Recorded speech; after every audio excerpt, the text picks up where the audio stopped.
¿Ya leíste el poema del mío Cid? Buenísimo, entonces este video te va a venir muy bien. Si querés podés tener al lado papel, lápiz, como para ir anotando las cosas que digamos. Dale, ¿arrancamos? Bueno, lo primero que tenés que tener en cuenta cuando te enfrentás a un texto es de qué época es. En el poema del mío Cid, tanto los hechos que se relatan como la fecha de composición del poema nos remiten a la Edad Media. Pensá que en la Edad Media no existía la noción de Estado fuerte como la que tenemos hoy. Es decir, yendo a lo concreto, España no era España tal cual la conocemos hoy. España era un conglomerado de reinos. Tenías al norte los reinos católicos y en la parte del sur vas a tener los reinos que estaban en manos moras, los que en el poema se llaman los moros. En un momento, en la Edad Media, a los del norte se les mete que tienen que reconquistar la península. Entonces quieren desplazar a esos moros. Por eso vamos a decir que este poema pertenece a la etapa de la reconquista.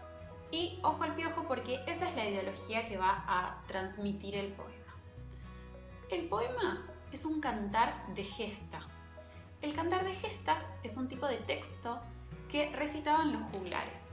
Los juglares, por ahí te suenan de algún dibujito, eran personas, hombres, que transmitían textos que entretenían a la gente, que a veces podían hacer alguna acrobacia, podían hacer algún malabar, pero sobre todo recitaban, y los más estimados de esos juglares son los que se dedicaban a recitar este tipo de texto que es el cantar de gesta. Estos juglares formaron algo en la Edad Media que se llamó mester de juglaría. Mester es como decir oficio, arte. Entonces, los más importantes eran los que hacían estos cantares de gesta. No importa si cuando digo hacían, no importa si los componían ellos o simplemente los recitaban.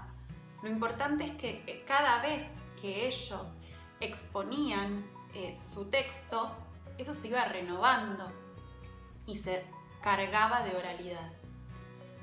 Los cantares de gesta son textos que nacen en Francia en el siglo XI y de ahí se van poniendo de moda por toda Europa occidental y tienen determinadas características que tenemos que conocer, que son muy importantes para enfrentarse al poema del mío Cid. La primera es que un cantar de gesta es un poema extenso, épico y narrativo. Pensá todo esto en el poema. Es un poema épico, es decir, que está centrado en un héroe. En nuestro caso, el héroe en el que se centra es Rodrigo Díaz de Vivar. Ojo, date cuenta que el poema nos está presentando a un héroe y no al verdadero Rodrigo Díaz de Vivar. Es decir, Rodrigo Díaz existió, pero no es tal cual lo está presentando el poema. Es narrativo, sí, tal cual, cuenta todas las acciones de Rodrigo, sobre todo en la última parte de su vida. Cerca de la conquista de Valencia, cuenta la conquista y la parte que viene después. Y es extenso, sí, es requete largo, básicamente es eso. Entonces, es un poema épico, narrativo y extenso. Está escrito en verso, sí, los versos, fíjate que se llaman anisosilábicos. Significa que son irregulares, pero se van regularizando en la acentuación. Eso es típico del mester de juglaría. ¿Qué otra cosa vamos a decir? Que las acciones que relata remiten a una edad dorada de la sociedad. Sí, esto remite justamente a la época de la Reconquista. Remite a ese momento donde Rodrigo está haciendo esta hazaña de conquistar Valencia, que es un reino muy importante de esta época. ¿Qué otra característica tiene? Que es realista y es objetivo. ¿Qué significa que es objetivo? Significa que no hay introspección psicológica. Es decir, en ningún momento nos cuentan qué está pensando el Cid. Cuando aparece un moro, no sé si el Cid piensa, qué garrón, otra vez tengo que salir a defender. No lo sé, es pura acción, ¿sí? Por eso también vamos a decir que es un poema de acción. Es realista. realista significa que es verosímil, la noción de realista que tenemos de siempre, que es verosímil, es decir, el Cid en ningún momento pelea contra gigantes, pelea contra lo que había en ese momento, que eran moros.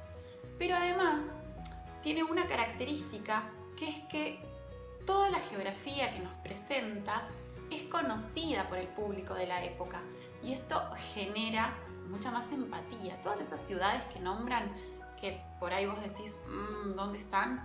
Bueno, para el público de la época no le pasaba eso, le pasaba exactamente lo contrario. Entendía cada lugar que se estaba nombrando y lo reconocía y por eso se sentía mucho más cerca. Por último, es de lógica episódica y de avance lineal. Eso tiene que ver con que es oral y como es oral es un lío si se van de un lado al otro. Por eso se avanza contando cada episodio, no cuenta otro hasta que no lo cierra y lo hace cronológicamente. ¿Estamos hasta acá? Estas son las características del cantar de gesta. Ahora, pensemos la estructura del poema.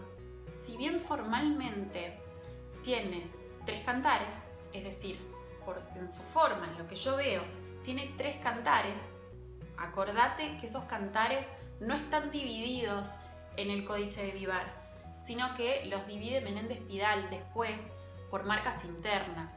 ¿Te acordás que en el segundo cantar arranca diciendo aquí empieza y termina diciendo aquí termina, cuando no empieza ni termina nada, porque está justo en el medio? Entonces esas son las marcas internas. Si bien entonces tiene 3 cantares, vamos a decir que argumentalmente se divide en 2 partes. ¿Te acordás de esto? Tiene 2 partes argumentales, marcadas por la pérdida y la recuperación del honor en sus 3 aspectos. Vamos a pensar esto de a poco.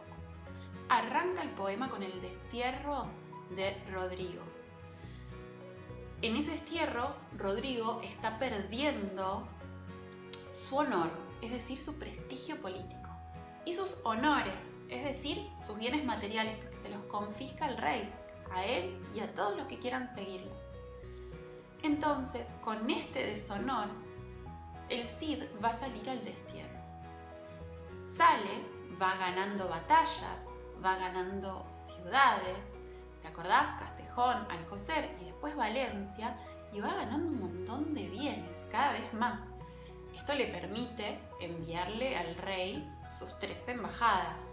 Acordate que su gran embajador es Minaya. La cuestión es que con todo este proceso, lo que va a lograr el Cid es la recuperación de su honor y la recuperación de sus honores.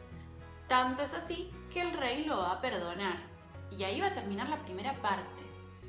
En esta primera parte, acordate que el eje es el vínculo de vasallaje. ¿Qué es esto?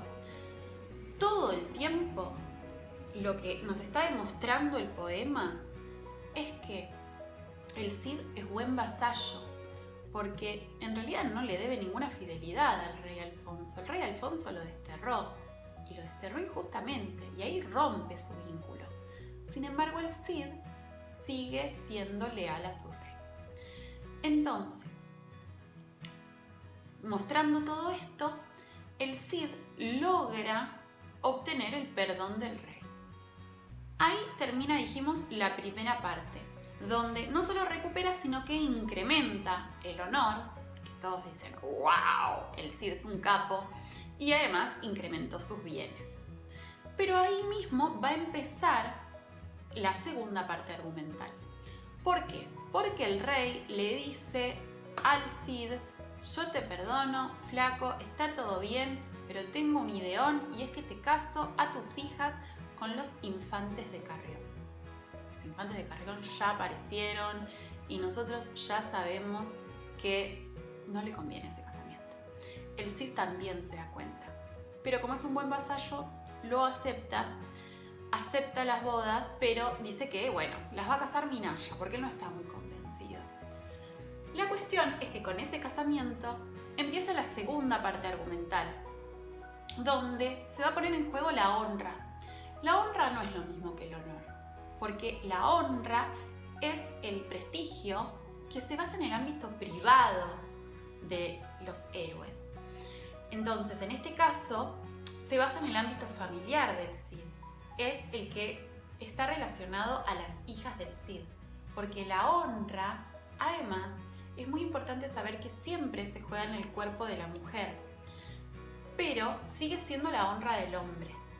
Es decir, lo que le va a pasar a las hijas del Cid no solo afecta a ellas, sino que afecta a Rodrigo. La cuestión es que ahí con estas bodas empieza a decaer la honra del Cid de una manera estrepitosa hasta que tenemos el momento más complejo, el momento más bajo, que es la afrenta de Corpes. Los infantes de Carrión afrentan a las hijas del Cid en el robledal de Corpes.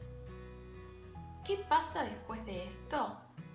Después de esto recuperan a las hijas, las llevan otra vez con su padre y la cuestión es que de a poco van a lograr que el rey de Cortes, y en esas cortes gana el Cid, y con esto va a recuperar su honra.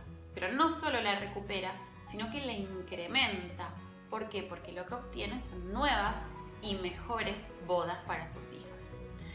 Y ahí, con estos y con los duelos, va a terminar el poema. Por eso decimos que tiene una estructura bipartita, marcada por la pérdida y la recuperación del honor. Pensemos un minuto en el plano ideológico del poema. El plano ideológico que presenta el poema es el de la lógica de frontera, es decir, que nos presenta una nueva forma de heroicidad anclada en el momento de enunciación, que es fines del siglo XII, principios del siglo XIII. ¿Qué características tiene esta lógica de fronteras? Que nos presenta una sociedad en armas, donde lo importante del botín no es la tierra, sino justamente es el botín en bienes materiales. Por eso, pensándolo en el poema, el Cid todo el tiempo está dejando atrás los lugares que conquista, porque la tierra no vale. Lo que vale son los bienes que él puede captar de cada batalla. Por eso nos cuenta cuántos caballos ganó, cuántas espadas ganó. Otra característica de la lógica de frontera es la idea de la ética del esfuerzo personal. Es decir, el Cid, que es un infanzón, es lo que Funes llama un héroe al ras de la tierra. Es decir, que cada cosa que él va obteniendo son cosas que gana con su esfuerzo. Por eso también aparecen ridiculizados los infantes en el poema, que representan la alta nobleza, es decir, los que no saben ganarse la vida con su propia acción. En relación a esto del esfuerzo, podemos pensar la religión. ¿Cómo aparece en el poema? No es una religión clerical, sino que aparece una providencia divina premiando la acción. Es decir, Dios premia al Cid porque se está esforzando. Por eso el Cid sueña con el arcángel Gabriel y le dice que va a andar todo bien, o funda un obispado, y Dios es como si premiara eso con todas sus victorias. Por último, vamos a decir que hay una nueva lógica legal en el poema, donde la venganza ya no va más, sino que se nos propone esta idea de las cortes, de apelar a algo distinto, de apelar a la ley. Todas estas características son las características que hacen que el poema tenga una lógica de frontera. Ahora que ya tenés en claro todo esto, podés volver a releer el poema pensando en todo esto que charlamos y vas a ver que lo vas a entender de una forma mucho más profunda. También te recomiendo que leas el texto crítico de Funes, que está buenísimo y que profundiza todos estos temas. Hasta la próxima.